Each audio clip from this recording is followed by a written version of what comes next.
Hi, Rachel Joy Olson here. I wanted to do a quick announcement about how excited I am for the release of my new book, A Beginner's Guide to Going Meatless.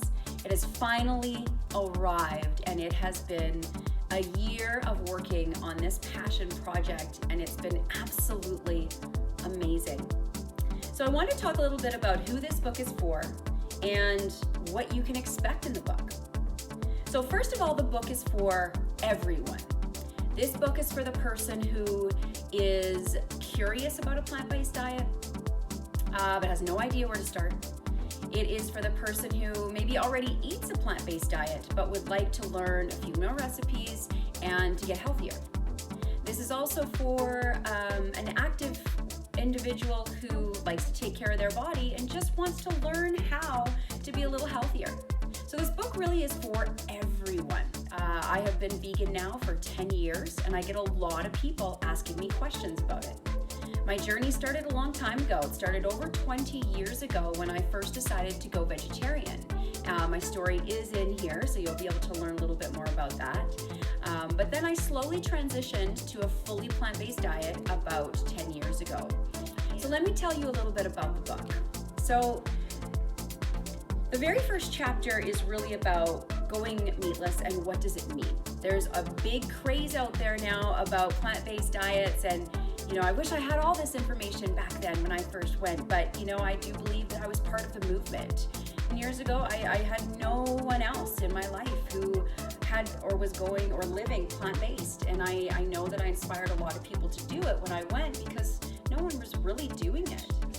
Simple steps to going meatless, so basically a step-by-step guide on how to do it, and essentially it's exactly what I did. Step 1, I did this. Step 2, try this. Step 3, do this. And really a nice, easy progression.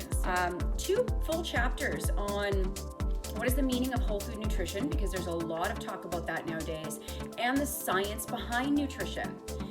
I sit in front of so many clients who are just absolutely confused about nutrition, and the stuff that is being promoted out there is honestly, it's baloney. It's such garbage that it just, most of it's not based in any real science. So when we really learn the real true science behind nutrition, everything makes sense, and it makes sense on what we should be eating based on kind of our activity goals.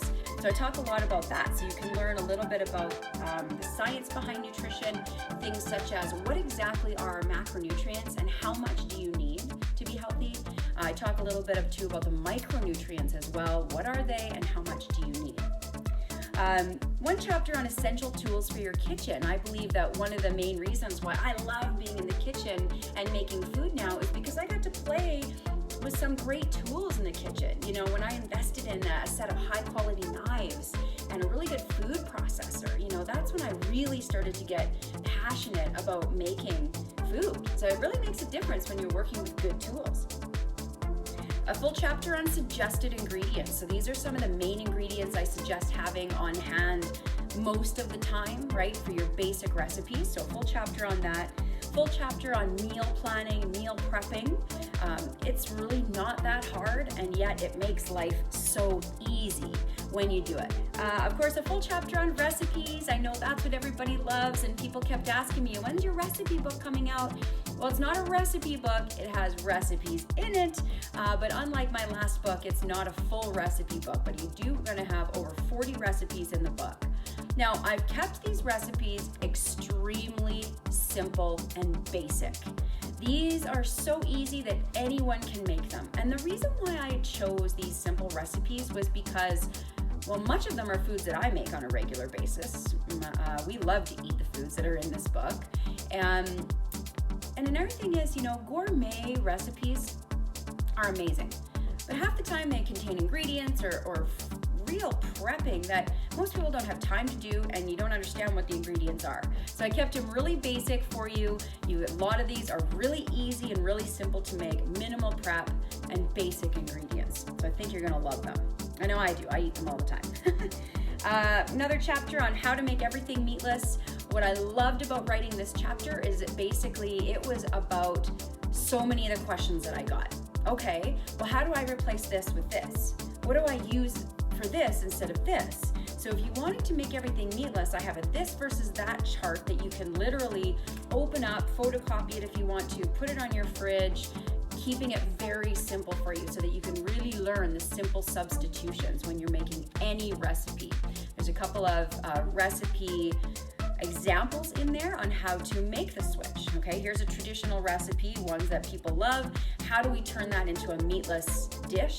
So it's going to make it really easy for you to do that. A chapter on healthy eating made easy, and the reason why I wanted to add this was because I've been in the health and fitness industry for over 20 years, and it's really important to me, and one of my biggest passions, that people take care of themselves. We only have one body. This is the only one we get in this lifetime, and I think it's important that we take care of it to the best of our abilities. Now, as somebody who's vegan or eating meatless, there's a ton of junk food out there right now. There really is. And don't get me wrong, I love to indulge in that stuff once in a while, but with any healthy diet, we shouldn't be eating that kind of food on a regular basis.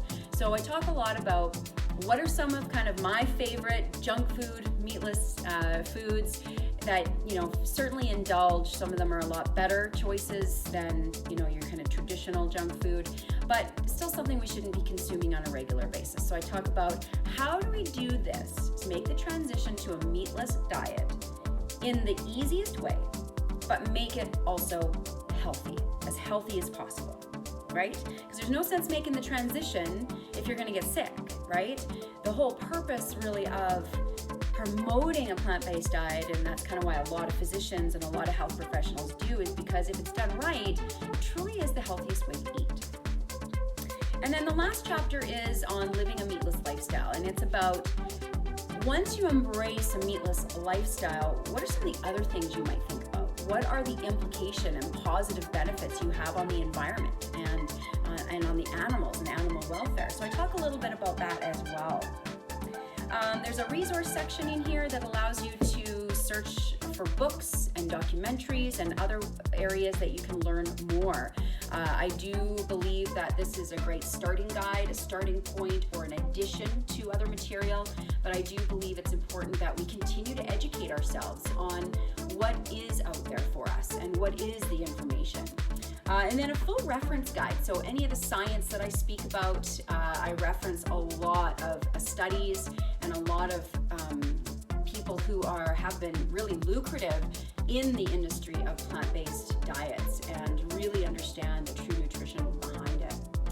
So that is the book. I'm really excited, and thank you so much for your support and for everybody who helped me make this book happen. A big shout out to my editor, Allison Kalmakoff. I could not have done this without her. So thank you so much, Allison. I appreciate it.